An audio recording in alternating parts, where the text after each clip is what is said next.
Ka te kia ora tātou e whakarongo mai nā, e mātakitaki mai nā. Tēnei au te mihi atu nei ki a koutou. Nau mai haere mai. Ko te kaupapa o tēnei rēkoatahanga, ko te podcast. Taku mōhio ka reka he kupu Māori, no reira aua, ko te poro kātipa. Ai, no reira. Kia waihanga e tātou, he podcast, he harai te mea he uaua, ko te wāhi tino uaua rawa, ko te whakatau iho, ha te kaupapa o tō podcast. He hanga kōrero mō roto o tō podcast, ka toru, he te raupapa o ngā kōrero, ko te ahatua tahi, ko te ahatua rua, ko te ahatua toru, haere a kene. Nui ngā mea hai ako mā te tauira i roto i te rā wāhi o te kōrero. Hoi anō, mō tēnei wā, ka whakatāruna nei tātou ne, ka tēnei tātou, ko te wera kōrero katoa nā kua tae, ki te wā, e ri kua tai, te tauira i wana kōrero. Tuatahi ho me huaki e te tauira, te mea e kia ne ko te garage band i runga i te aporo, nā reira. E toru rawa ngā mahi ka tae, ka heke ki te dock rānei, nā ka kimi hia te garage band i reira. Koutou e kahana ki te whakamahi ngā gestures i runga i tō trackpad. E whā ngā mati, mea, e kuti ana, e kuku ana ki roto, te mea i roto i te Pākehā, pinch, four-finger pinch i runga i tō trackpad, ka puta mai ko enei mea katoa. Tēnei mea e kia nei ko te mission control. Nā, tahi koe ka kimi i te garage band i konei ko tāko kei roto rā. Taku moe hoko te pātene F3 i runga i tō keyboard ka puta te rāhuatanga hoki. Hoi anō ko tā ngā pros, hei huaki wā rātau apps, command, space, nā ka puta mai ko te rā mea i te taha katau e kia ne ko te spotlight, ne he spotlight search tēnei. Nā ka tīmata koe ki te pātuhituhi tō, ki te poto i te ingo o te mea i pirangi nei koe, nā ko te G ana ke tāku i poto atu rā, nā ko te tuatahi ko GarageBand, no reira, enter, return rānei, boom! Puta mai a GarageBand. Taiwa. Tērā spotlight search rā, ko tāna he kimi i ngā apps, ngā files, ngā folders, ngā mea katoa i runga i tō rorohiko. Ka rekore i kite kote te rārangi o ngā mea i kite iho. Hoi anō, ko tā tātau e pirangi nei, ka puta mai tēnei dialogue box te ingoa o tēnei mea nei. New project tā tātau e pirangi nei. Nā runga i te mea he podcast tā tātau e waihanga nei. Nā pāwhiritia kētia ko tēnei na. Nara, cheers. Nā, kātai ka puta mai ko tēnei. Me hoatu he ingoa. Nā, i konei, he paper kia whakatau iho te naming schedule, te schedule of nomenclature. Hei whakamahinga mā koutou o tira mā wā koutou tauira. Aua, ingoa me te nama, podcast 1 me te ingoa, aua kai a koe. Ko tāku, ko te podcast tanga, nā te mea hawhi Pākehā, hawhi reo Māori tēnei nā. Tēnei wāhi raro nei hala i te mea hea mena ka noho koe ki te tito waiata i roto i tō podcast hoki, me hoa tupea te wenei kōrero nei nā kia hau nei hala i te aha. Hoi anō pai kia hau te E minor, nā reira hoa tu au te E minor. Create. Kātahi ka utaina wera kōrero ki roto ki tō kōnai GarageBand, or GarageBand file. Ne? Nā, ko puta mai. Ka te whārawa ngā tracks, kia nei ko ngā tracks i roto i tēnei podcast nei nā. Ko te podcast track, nā, hai reira taihuara e kōrero e pāna ki te rāra, waiho mo muri atu. Nā reira, tēnei track, ko te male voice track, tuarua, wahine voice track, me ngā jingles kei reira te media ke karema. Hoi anō, me timata i reira pēr. Kei te taha katau, e kite ana koutou i te media browser. Nā, ka tini haere ngā mea e puta ana i tēnei taha, nā runga e tāu e tohu ai I raro. Nō reira, I raro nei, e tohu ana ko ngā media, ara, waiata, pikitia, whitiata. Nā reira, audio favourite house movies. Nā, tēnei nā e tohu ana ko ngā favourite house. Nā, ko ngā pikitia katoa wera I roto I tō iPhoto library. I runga I tēnei rorohiko neina.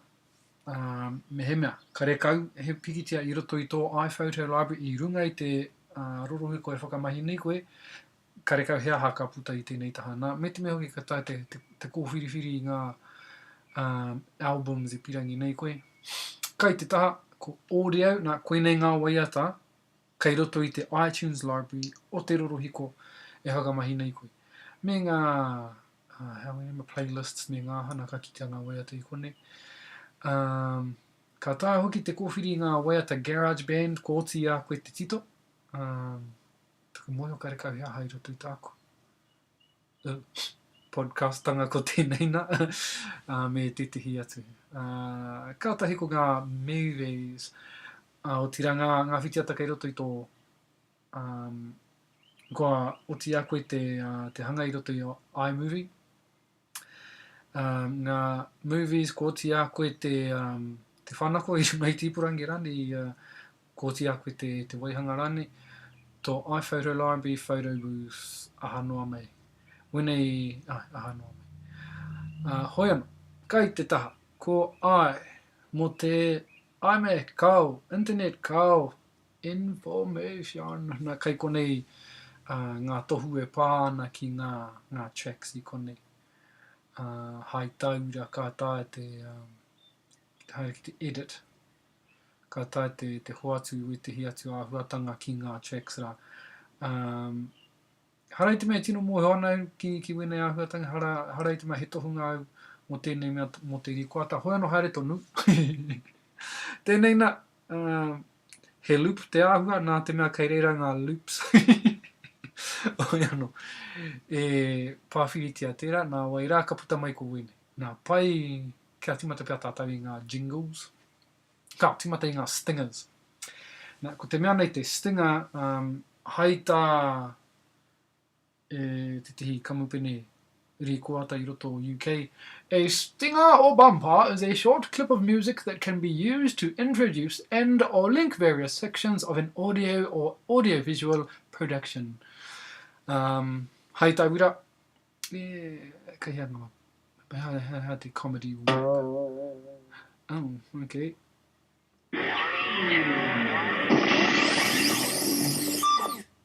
Kia ora. Nei wei te hua aku favourites, ko tohu a wene hei favourites, ka puta mai raro nei. Hea tēnei nā. Pai.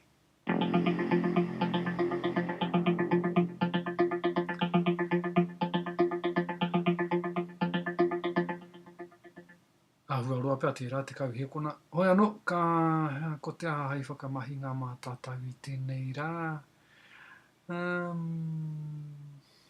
Hea waku favourites. Ka hoki ki, me ngā sound effects. Kei konei, te people nei nā Terry. Toru te kau marimo he kona kare kaua. Hoi anō ko ngā sound effects katoa hei rau atu ki roto ki tō rikoata, hanga ki roto ki tō podcast. Hei whakawana pia mona. Hoi anō, e hia rau, e hia mano ngā mea kai roto nei hei, taha ki ngā sound effects, ko tahi rau whiti te kau māono, e hia haora kā pau ki te āta rā weke tātau I tēnā me tēnā waiho mā ngā tamariki pia ka haere ki aku, ki ngā jingles.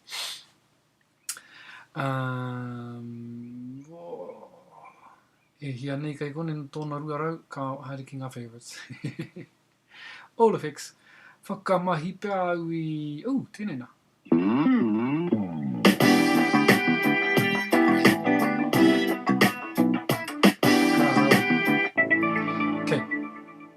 Me te mea ki tino news ake nei, tino te karere ake nei, tēnei nā.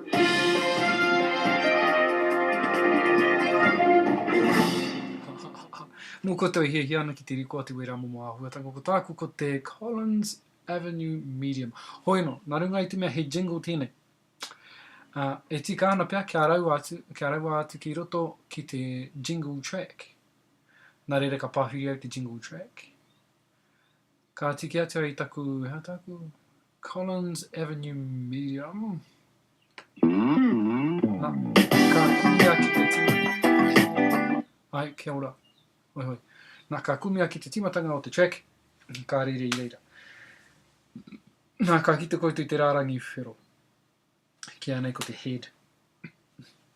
Ki te pirangi au ki te whakarongo ki taku podcast, ki te preview pia i taku podcast, e rua ngā mahi ka tā. Tuatahi iho, pēhia te play button. Tuarua iho mō koto ngā keyboard ninjas, ko te spacebar. Kia ora, tēnā koe jingle. Nā, ki te pirangi au ki te hoka ki te timatanga, e pai ana te tiki atu tēnei me ana, me te kume atu ki mua, ki muri, ki harane, kia tere whakahoki a te mea nei, ki te timatanga, return. Boom! Ka pai. Tērā. Kei, ko te tērā wāhira, ko te mahina nei, he rīkoata noiho. Nā reira. Nā runga i te mea, he tāne au, taku mōhio, ka pāwhiri au i tēnei nā. Nā, ki te rīkoata hauna, ki te heke au ki raro nei, me te pehi te rīkoata i nāia nei, ka tangi hoki ko tēnei.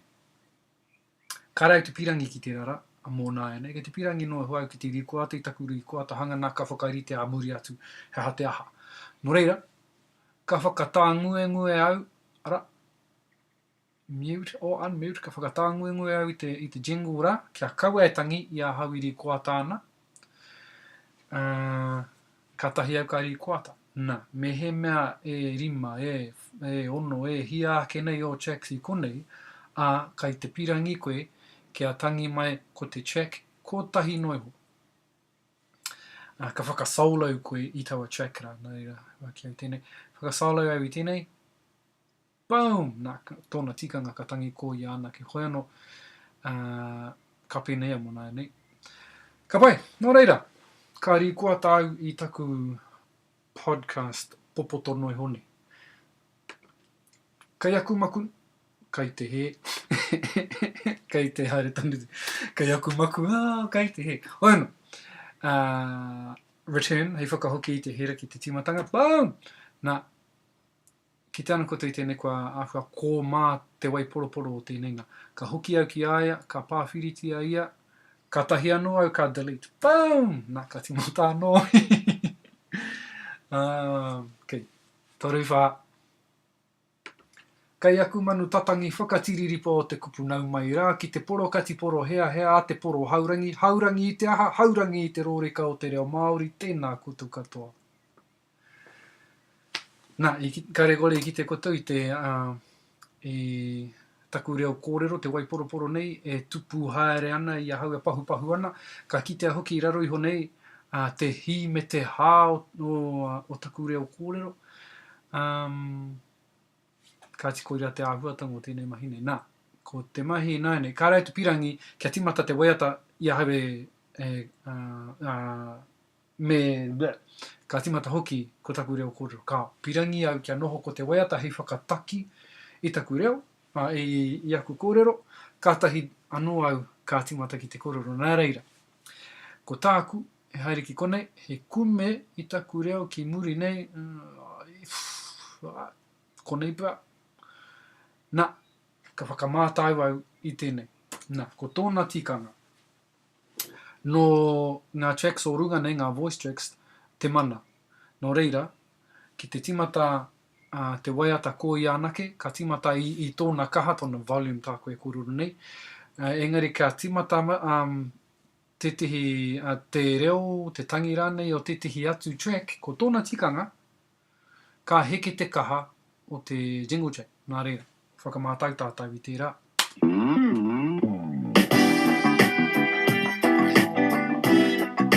Kai aku manu tatangi whakatiriripo o te kupu nau mai rā, ki te poro kati poro hea, te poro haurangi, haurangi te aha, haurangi i te rōreka o te reo Māori, tēnā koutou katoa.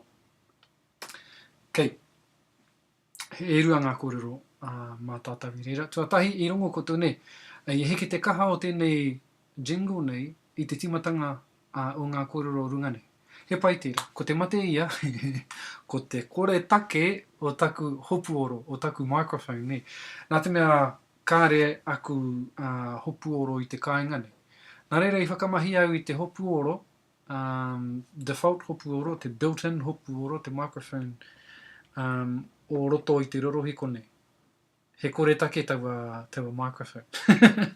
Nā reira, koira I korea I taku reo I kaha I te tangihanga mai I runga o te podcast nei. Nā reira, I te whakamutunga iho, he kaha rawa te tangi mai o tēnei nā. Tua rua iho, karawi tino pai ki te mutunga o te podcast nā karaitongo I nei rongora nei kotou. Ka mutu te waiata I mua I aku pahu, he roa rane no te kakau o te paipa, roa rane no te pahu. Hoi anō ko tāku he kimi, he kume atu I tēnei ki mua. Ki konei, tōna konei pēr, whakamātauri a tērā, kutu katoa. Pai ake, kare anō kia pai rawa, nā kutu katoa. Pai ki tērā.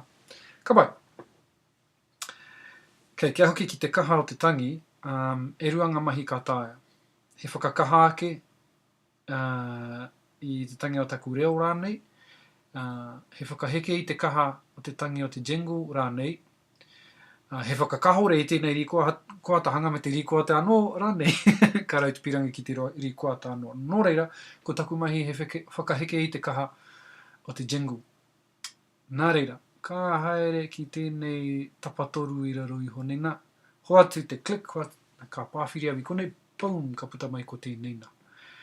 Nā, I reira ka kitea ko te jack volume, ne? Nā, ara, ngā mea ka tā, track pan, track volume, ka hoatu I te tohu ki roto nā, boom, nā, ka puta ko te rārangi kahurangi. Ko taua rārangi kahurangi rā, ko I rā te kaha, te volume, ne, o te tangi o taua track. Kua hau te tihi o aua hunga E hi ana kia tino tō tika roa nei taku mahi raura. E konei, koi nei te āhua o te whaiti rānei, te whānui rānei o tō kite I o tracks. Ne? Pirangia kia āhua whaiti nei taku titiro I konei, nā reira ka kume au I tēnei, whakate katau, tā. Nā, kare kore I ki te koutou E mua rā, rima hekona, te kau hekona, te kaima hekona I nāia nei e mea ana whāira ahano, whā hekona, whā me te hawhi hekona, rima hekona, kua whaiti tā tātou titiro. Ok, tuatahi, ki te whakaheke I te kaha o te oro, mo te tangi mai o tēnei mea nei. Me kowhiri koe I te wāhi e pirangi nei koe kia timata te whakahekenga o te tangi, te kaha o te tangi, nā ira, konei pēr, pāwhiri, tuts! Kātahi koe kā kōwhiri te wāhi e pirangi ai koe, kia mutu, harei te mea kia mutu te heke o te kaha, engari kia oti te heke o te kaha. Ai, pirangia kia ngū te tangi mai, I mua I te whakahuatakitanga o a kokoro, konei pēr. Ara, tahi au ka kume I tēnei nā, whakararo. Hei. Nā ka kite koutou I ngā decibels we rā, I raro rā, e heke ana, e piki ana, e heke ana, nā pirangia ki āhua. Konei ish pēr. Whakamātauri a tērā. Hei. Kai aku manu tatangi whakatiririko o te kupu nau mai rā, ki te poro kati poro hea te pai ki tērā. Pai ki tērā. Nā reira, ka hoki anō, ka whānui anō te titiro, nā ka kite mārama te kitea I konei, kua heke te kaha o te tangi mai o tēnei nā. Ka pai, whakamātauria katoa tia.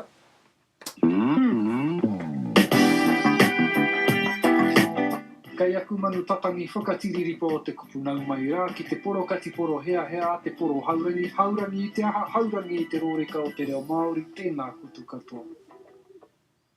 Ka pai. Nā reira. Kua tata oti nei taku porokati tino popoto noi honei. Hai tirohanga mā tātou nai nei, ka kumea tēnei, o harai ka tohua ko konei hai tirohanga mona. Nā, ina rawa te potohi e kotahi miniti e 2 miniti, 3 miniti, kau, te kau mā waru e kona pia. Hoi anō, ko te mea hai tirohanga mā tātou i konei, ko tēnei tohu i konei, tēnei tohu ai poroporo nei. Ko i rā te tohu o te mutunga o te podcast. Ki te export rānei, share rānei tātou i tēnei podcast i nānei, ka mutu te podcast, nā te tangi mai o te podcast, i te tekauma ngā kōrero, i te tekauma waru he kona pia, engari ko te roa o te file ni, te sound file, ka tukuna ki iTunes, ka tukuna ki te ipurangi, ko te kotahi miniti te roa. Nā runga i te mea, koe nei ke te mutunga o te podcast. Nō reira, ko te mahi nai nei, he kume i tērā kia tata mai ki te mutunga o tēnei. Te mutunga o ngā kōrero. Nō reira, mō nai nei, ka kumea ki kora, tahi ka whānui anō taku titiro ki taku pā. Ui, tino tata nei. Kumea ki aua. Konei pā. Ka matua i tērā. Ka pai. Tērā. Nō reira, ka mutu ngā kōrero hei konei-ish, ka mutu te podcast i konei, kua pai. Ka pai. Nā reira, ka taia te tuku i nānei ki iTunes, kua oti te podcast, ka taia rani te mahi o i te hi atu mahi, hei whakaniko ia. E kōrero ana hau mō ngā enhanced podcasts. Nā reira, ki te pāwhiri au i titihi o NA tracks i raro nei, te male voice rānei, te female voice rānei, te jingle rānei, ka kitea te hi me te hā o te reo nei, te ngaru, te soundwave. I konei, ki te pāwhiri au i te podcast track, boom. Ka rereke katoa te āhua i konei. Nā, he tino poto tēnei podcast. I kō atu i te kaumārima he kona. Nā, me he mea he roa rawa tō podcast, hai tauira, ka whakatauruna nei tātou, te kaumārima miniti kē tēnei, harai te kaumārima he kona. Ka tahi au ka whakaaroa ke kui nei te timatanga noi ho, ka timatanga kōrero i konei, ka tahi pahupahu ana, he mihi ana maika, tae anoa atia te kau o ngā miniti, te roa hoki o te mihi. Ka tahi e 5 miniti atu anō, e pahupahu ana maika, ka tahi ka mutu te podcast. Nō reira, ki te pirangi au ki te wāhi i wera wāhanga o te podcast, hei upoko, hei chapters, he māma noi ho te mahi. Tuatahi iho. Ka kumea mai tēnei mea nei, ki te wāhi e pirangi nei koe kia oti te upoko tuatahi, kia timata te upoko tuarua, nā timata kōrero i konei, nā ka wai hoi reira. Ka tahi ka heke ki raro nei ka add marker. Boom! Ka pai? Nā, ko tēnei mea nei, te tohu kua timata te tihi marker region hou. He marker region noi ho nā te mea kare ono tata kia tāpiri te tihi aha noi ho ki reira. Nā, pirangi au kia upoko, kia chapter kē tēnei, nā reira, ka heke au ki raro, roto i te chapter title, ka tuhi au mihi, tab, boom, ka tahi, kōti. Nā, ka puta te ingoa o taua chapter i runga rā. Tāwi tuhi i raro nei, koira ka puta i runga nei. Nā, i ki au te kau o ngā miniti ka timata ngā pahupahu nei, nā reira, ka tohua ko te rā wāhi, ka add marker anō au, ka tuhi a tōna te ingoa o te upoko, pahupahu. Tab, kōti. Nā, ka tāia hoki te tāpiri pikitia ki konei, photos, te anu ki o wene pikitia. Tēnei na pia. Tēnei. Ara. Nā ka puta tira i runga nei, ka tāia hoki te te tāpiri titihi URL e Uniform Resource Location nā rā, Universal Resource Location nā rā he website, ne he pai tukutuku. Te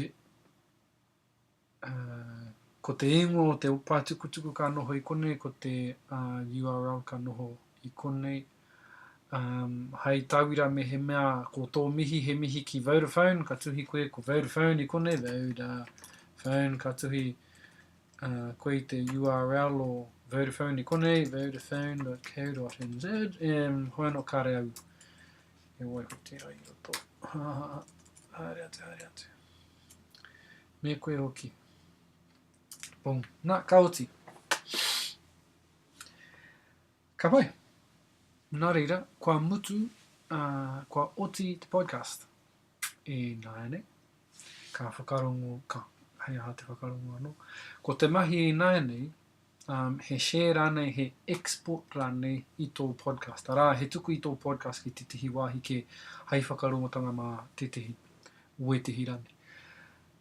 Nā reira, ka piki ki te share, ka pāwhiritia te share, nā ka puta mai ko uetihi ko whiringa. Kāre kore ko te nuinga o tātau ka tuku I te podcast nei ki iTunes rānei, ki te tihi disc rānei. Kua mutu te tautoko a Apple I te iWeb, nā reira. Ko iWeb te tihi pūmanawa roro he ko he program hei kia mā te hanga pai tukutuku. Ki te pirangui te whakarongo ki tō podcast.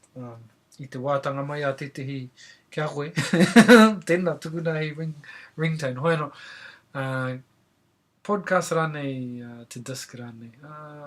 iTunes rānei disc rānei. Export ki te disc pēr. Katahi ka puta ko tēnei. Okay, tuatahi iho. Tō compression.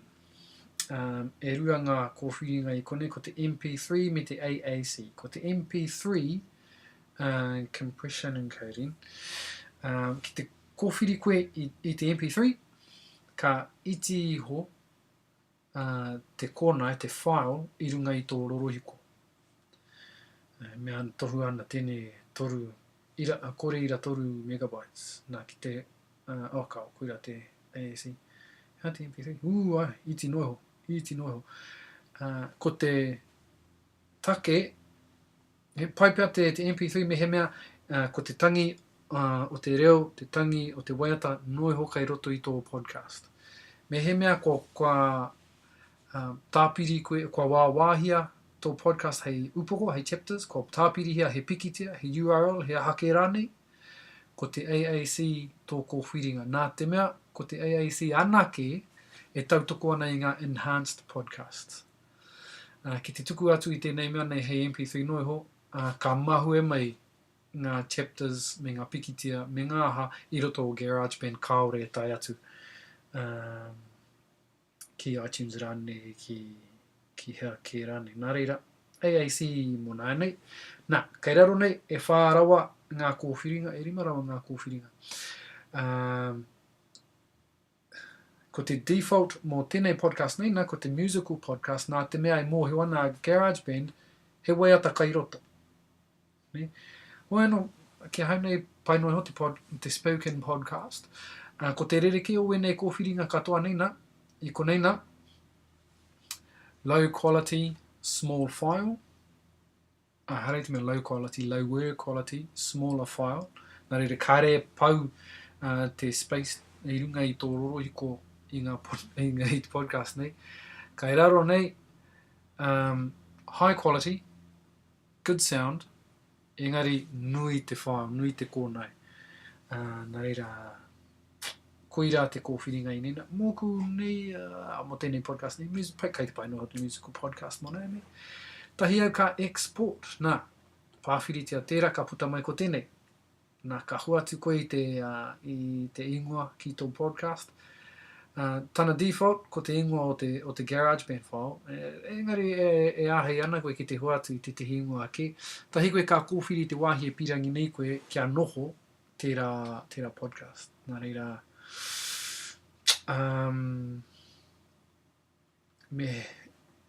nā reira, me he mea kua whakahonoa he USB drive rānei, external hard drive rānei ki tō rorohiko ka puta mai i roto i te rārangi nei. Kei te āhua o tō kupenga tō school network I kuna, tō network I kuna, engari, akene pēr ka puta ko tō server I konei, I runga I tākoe puta ana taku base station. Mōnā nei, ka noho I roto o GarageBand, kei te pai noi ho tērā. Boom! Ka tahi ka timata, ko tiki. Tū, te tere hoki. Nā reira, tērā, koe rā te podcast. Ko tahi noi ho taku kōrero I tū atu I wene pahupahu nei. I nā nei, I runga I tō rorohiko, e rua ngā kōnai e noho ana. E rua ngā kōnai podcast e noho ana I runga I tō rorohiko I nā nei. Ka haere au ki te Finder, kei te pupuri au I te command button, kei te pēhi au te tab button, tab. Ka tuku au te command button, ka haere au ki te Finder. Boom! Ka re he pihanga o te Finder. Nei, ka tae te hoatu I te command N, ka huakina he pihanga hou. Ka tahi au ka haere ki music.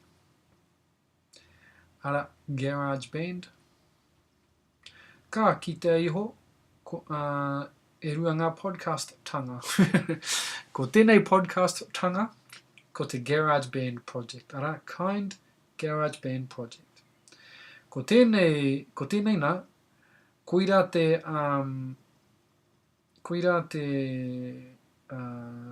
kōnai, te file, I waihanga I te wāhi I export ngia ai te podcast. Nā reira, koe nei te mea hou. Ara, o rua, rua te kamarima hipa I te rua. No te kotahi miniti. No reira, me he mea, kua oti katoa tō podcast, e whakatutuki ana tēnei podcast I o hia katoa, kāre koe e hia ki te whakarere ke anō I tērā podcast. Kei te pai pēr te delete I te kōnai taketake te original. Ara, ono ira rima megabytes. Engari mo te M4A 392 torura iwa te kaumārua kilobytes. Nā reira hei te noiho te M4A tēnei I te GarageBand file. Hoi anō, ki te pirangi koe tōna wā, ki te tāpiri kōrero, ki te tango kōrero, ki te whakarere ki ngā waiata, ki te tāpiri waiata, ki te ahake rānei, ki tō podcast take, kaua e delete nia, kaua whakakahoretia tēnei nā, kaua porohio ki te rāpi. Tērā kōrero tērā. Nā reira, hei whakakapi ake I ngā kōrero, hei whakarāpopoto I ngā kōrero. Ko te mahi nui, he whakatau I te kaupapa, me te whakarite I ngā kōrero. Tērā. Hei paku āwhina pēr ko titihi storyboard pēnei I tēnei nā rānei. Kōrero tuatahi, kōrero tuarua. Pai no atu ngā storyboards mō ngā whitiata. Hoi anō I āwhina tēnei I ahau. Hoi anō pai no ho te rārangi bullet points aha noiho. Ko te mea ke me mārama tonu atu te kaupapa me te raupapa o ngā kōrero I mua I te pānga atu o te ringa ki te GarageBand nei nā. Ka tahi tātau I hua ki te GarageBand, ki te tātau I ngā tracks e whā I konei, I haere tātau ki ngā loops, ki te tāpiri I te jingle ki roto. Ki roto nei, ka tahi tātau ka pāwhiri I tēnei nā, ka rikoata I te kōrero. Ka tahi I haere ki